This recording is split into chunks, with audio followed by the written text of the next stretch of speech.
Hello everyone, हर हर महादेव। स्वागत है आपका मेरे ब्लॉग में। तो आज के इस ब्लॉग में मैं आपको दिखाने वाली हूँ एक ऐसा शहर जो आपके हमारे दिलों में बसता है, जो है महादेव की नगरी बनारस वाराणसी, जो कि भारत का सबसे पुराना शहर है। मैं गोरखपुर रेलवे स्टेशन पर पहुँच चुकी हूँ और इंतज़ार कर रही अपने ट्रेन के चलने का, क्योंकि मैं बहुत ही ज़्यादा एक्साइटेड हूँ अपने इस ट्रिप को लेकर।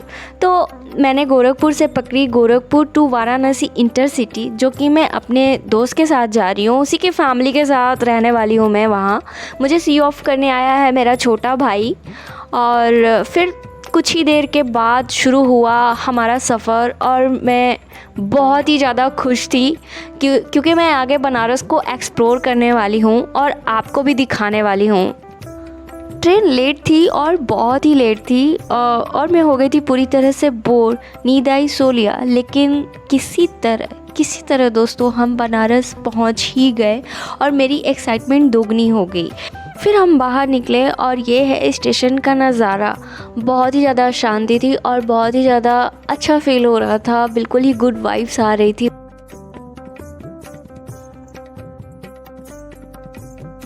ओके, यहाँ तो काफ़ी लोग थक हार कर सोए हुए थे या फिर वो अपनी ट्रेन का वेट कर रहे होंगे। मुझे ये व्यू बहुत ही खूबसूरत लगा, जो कि यहाँ स्टेशन के वॉल पे बनी हुई थी। सो आप भी देखो।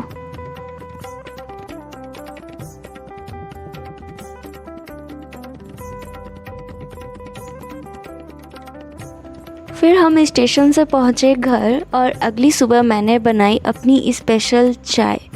मैं चाय नहीं पीती, ये अलग तरह से बनाती हूँ मैं। गुड़ का होता है, गुड़ का काढ़ा आप समझ लीजिए।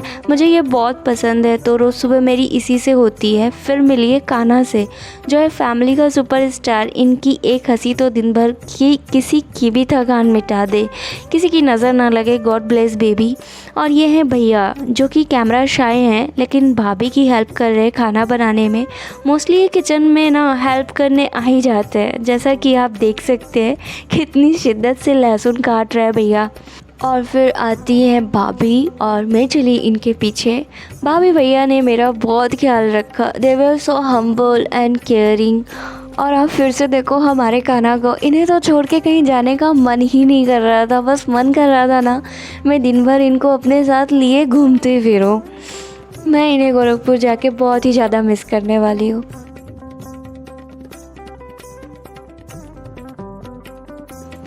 देन हम निकल गए घाट के लिए, जहाँ मैं गंगा स्नान करूँगी और विश्वनाथ बाबा जी के दर्शन भी करूँगी। कहते हैं महादेव जिनको बुलाते हैं वही उनके दर्शन कर पाता है। भाग्य से यह मेरा मौका था। बहुत तेज़ धूप थी और ऐसा लग रहा था कि इसी धूप में तंदूर बन जाएगा मेरा, लेकिन हमें तो जाना ही था।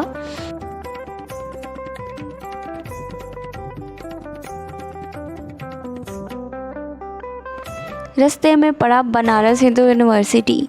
फिर हम पहुंच गए 80 घाट के तरफ, और जैसे जैसे मैं घाट की तरफ बढ़ती जा रही थी ना, वैसे इतनी अच्छी वाइब आ रही थी और मेरी एक्साइटमेंट भी बढ़ती जा रही थी।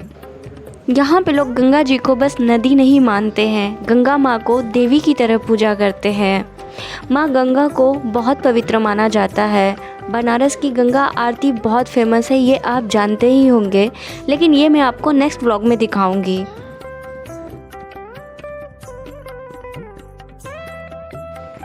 फाइनली हम घाट पे पहुंच चुके और ये है 80 घाट का नज़ारा, जहां बहुत ही खूबसूरती और बहुत ही शांति थी। यहाँ पर ऐसे 86 घाट है। फिर मैंने लगाई गंगा जी में डुबकी और धो लिए अपने सारे पाप।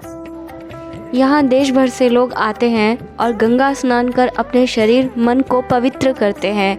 आपने तो कभी किया नहीं होगा। और फिर हुई मैं रेडी, बताओ आप मैं कैसी लग रही हूँ। फिर टहलते हुए हमने सारे घाट को एक्सप्लोर किया। चलिए मैं आपको बनारस के घाट दिखाती हूँ और बताती हूँ एक कहानी। तो पुरानी मान्यताओं के हिसाब से खुद भगवान शिव जी ने ये नगरी बनाई थी, जिस कारण ये एक महत्वपूर्ण तीर्थ स्थल है। रामायण, महाभारत, स्कंद पुराण, ऋग्वेद और कई हिंदू ग्रंथों में काशी का वर्णन है। दशाश्वमेध घाट, जो खुद ब्रह्मा जी ने शिव जी के पूजा के लिए बनाया था। यहाँ हर घाट की अपने आप में अलग एनर्जी है, अलग वैल्यू है और मान्यता है। हम काफ़ी पैदल चले और यहाँ का एक एक घाट देखा हमने।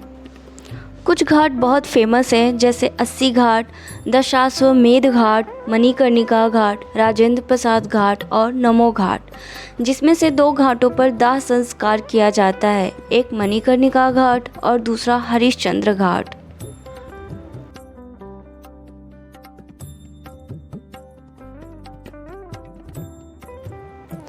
काशी केवल भारत में नहीं पूरे विश्व में प्रख्यात है और पूरे विश्व से लोग स्पिरिचुअलिटी और शांति का एहसास करने यहाँ आते हैं। वैसे तो मैंने यहाँ पे बहुत सारे फॉरेनर्स को देखा, लेकिन मुझे ये जर्मन कपल्स ज़्यादा पसंद आए क्योंकि इन्होंने भर भर के मेरी तारीफ़ की थी। ये इंडिया एक्सप्लोर करने निकले थे। नेपाल से गोरखपुर होते हुए ये वाराणसी आए थे। इन्होंने बताया बनारस और भारतीय कल्चर इन्हें बहुत अच्छा लगा और मुझे भी इनसे बात करके बहुत अच्छा फील हुआ। यहाँ भक्ति के रंग में लोग ऐसे रंगे होते हैं कि अपने आराध्य की वेशभूषा लेके भक्ति में लीन मिल जाएंगे।